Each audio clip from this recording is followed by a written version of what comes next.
Take a wild guess. Who recognized the sacrifice that Kafka made first? Go ahead. Was it his childhood friend who's known him since he was tiny? Was it the officer who has spent hours of training this new power with him? Was it the ground crew back at headquarters who are literally monitoring his very organs? Of course not. Hello, my wonderful viewers, and welcome to another episode of Betty Adams Overanalyzes. Today we're going to take a look at a fully spoilery look at Kaiju number 8, chapter 120. The chapter that left me wondering if Matsumoto was a trained psychologist. We are going to jump right into the spoilers. So if you don't want chapter 120 spoiled, you can take this time to click away by checking out the links below the video to get yourself a copy of my book, Flying Sparks, a science fantasy adventure with dragons, aliens, and things that go boom in the night. Now, spoilers, you have been warned. Shoo shoo. Kafka has made his choice. Retain his human body and maybe live to fight another day, or toss his human body to the side and face the threat in front of him now. Did any single one of us doubt for a moment what choice he was going to make? Of course not. He is a consistently written character. There's no plot twist here. He is the most shonen of Shonen Jump protagonists. Half a league onward into the Valley of Death and all that. So now, Kafka no longer has his human heart. He has fully embraced his Kaiju core. And he takes a moment to gather himself, to say goodbye, not to his childhood dreams, but rather to his childhood traumas, before he unleashes his final form. And this is where I have to wonder just how much of a Renaissance man Matsumoto is. How much has he studied the great works of psychology and science, and how much he is just a natural genius at understanding people and what motivates them. Because over a 3-page spread, Matsumoto has Kafka perfectly climb Maslow's hierarchy of needs as a way to address the trauma of what the Kaiju took from him in order to reach self-actualization. Matsumoto weaves the elements together into a whole with that concept, with self-actualization. You may have seen the diagram of Maslow's hierarchy of needs before. It looks a lot like the old food pyramid did before they rearranged it. Each level represents a critical factor of what a human needs to survive, be happy, and find meaning in life. At the bottom, you have your basic physiological needs. If you don't have air, water, food, and the clothing and housing to keep yourself alive, you are obviously not going to get anywhere near meaning or happiness. And on page 15, we see Kafka mourning the loss of the infrastructure of his hometown in very childlike terms. The house his father worked so hard to build, the chicken shop his mother worked in. More complex things like water and sewage systems damaged beyond repair by the Kaiju wouldn't have presented themselves to his child mind, but he would have felt their loss and thirst and embarrassment every time he had to go to the bathroom when there was no toilet available. At the next level, you have safety and security needs. Health, employment, family. Kafka didn't lose his family. The defense force and the existing safety systems of Japan at the time were too good for that. But he notes how each of his family members suffered. His father, losing decades of effort when the house he took loans out for was destroyed. His mother, losing her job when the building was destroyed. Again, Kafka understood this on a childlike level, but even so, he felt the loss of the safety and security. At the next level of the hierarchy, you have love and belonging needs. Kafka represents his memory with his grandmother gifting him a small toy. The kind of things that grandmas do like to hand out, a pencil case that doubles as a game. And this small gesture, this sign of his grandmother's love and affection, was so deeply imprinted on Kafka that he even remembered the store she bought it from, and he grieved the destruction of that store. This is such an understandable human moment. When I was small, my grandfather took us on a trip. Probably just to the next town for supplies or something, I don't recall. But what I do remember is that on the way he stopped at a gas station and bought me a massive bucket of soda. Well, Looking back, it was a 44-ounce soda to be shared between the three of us siblings in the vehicle. But Bitty Betty was sure thought it was a bucket full of soda. At some point between that golden summer afternoon of sipping from that bucket and the time I was old enough to need to buy gas on my own, that station shut down. And even though I never knew when it shut down, and I rarely ever saw it, some part of me was sad.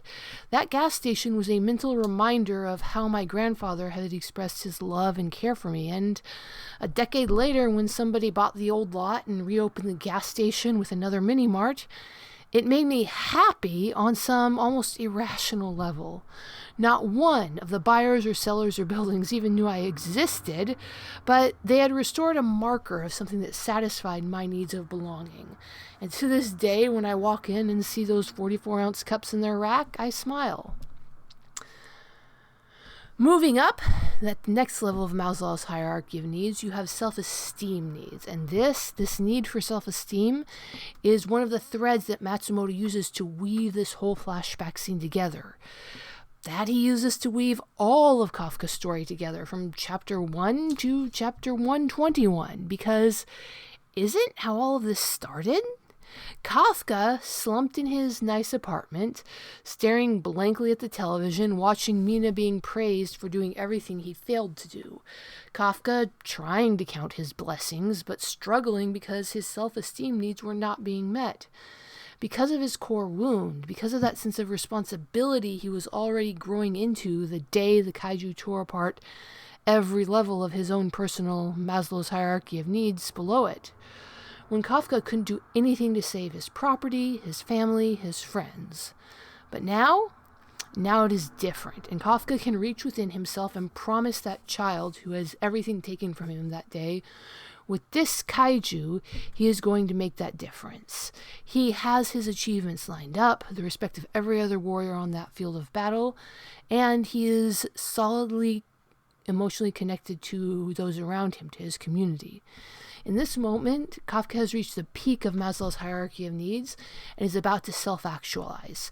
See, Kafka has a purpose. He has a moral compass that is pointing firmly in one direction, and he is following that moral compass without hesitation. He has tossed his very humanity to the wind and is about to kick some Kaiju tail. But let's talk about those connections he has that are part of the one element that's letting him self-actualize. In another manga, this would be all about his connection to Mina, a simple childhood friends to romance connection. But this is not a story about childhood friends, not at its core. This is a story about a band of brothers. From our American perspective, just like E Company, who had that famous docudrama miniseries made about them, this is a story about friendships made in adulthood and tried by the terrible fires of war and disaster. The support staff and high-ranking officers back at base know to depend on the power the Kaiju number 8 can wield, and they talk about Kaiju number 8 doing this and that. Jinrumi, Kafka's commanding officer, however, follows his own mentor's example and calls Kafka Haibano by his name, treating him always like a human being, but absolutely like a fellow soldier whose life can be thrown into the meat grinder. Because heck, if Jin is 100% okay with laying down his life on this battlefield and doesn't see why it would problem to ask Kafka Haibano to do so as well, just like Director General Iso Shinamaya did. But step back, the battered, exhausted Vice Captain Hoshina, he sees what this new transformation means for Kafka. He doesn't fully understand it yet, but the little red flags went off in his brain that went off in the very first time he made the connection. Is Kafka connected to Kaiju number 8? There's a book out there, Biggest Brother. It is a biography of Major Dick Winters, the man who led E Company across Europe. It isn't his only biography, there are some others out there, but this one focuses on what made Winters such a good leader. 10 out of 10, by the way, would recommend go read the book. Point being, its tagline was, "In every band of brothers, there is always one who looks out for the others." And here, that is Vice Captain Hoshina. When Kaiju number 8 blasted across the battlefield and punched the living daylights out of Kaiju number 9, then took a massive attack without flinching, Hoshina's first thought wasn't that their best weapon has been reactivated with a power-up. It wasn't that Officer Albino was acting as a warrior should. No, Vice Captain Hoshina, the big brother for the 3rd Division, thought, what did Kafka do to himself this time? Because that's what big brothers do. They take care of their little brothers, and as odd as that relationship might be given their actual respective ages, that is the dynamic they have. So now, Kafka has climbed Maslow's hierarchy of needs and is fully self-actualized. Hoshina is prepping to chew him a new one for ignoring his orders to take care of himself, and there is about to be one massive kaiju beatdown. 2 weeks till the next chapter, my fellow weebs! But what do you think? Is Matsumoto just a natural at understanding folks? Or is he researching his way through the science he needs for each chapter at a Dr. Stone level of competence? Leave a comment below telling me what you think, hit that like and subscribe button, and peace out, my wonderful viewers. Step into a world of science and of story, of laughter and of tears. Betty Adams has crafted entire worlds of science fiction and science fantasy adventure in her Humans Are Weird series and in her Dying Embers series. Be prepared to laugh, cry, and become absorbed. Check out her books at the links below the video.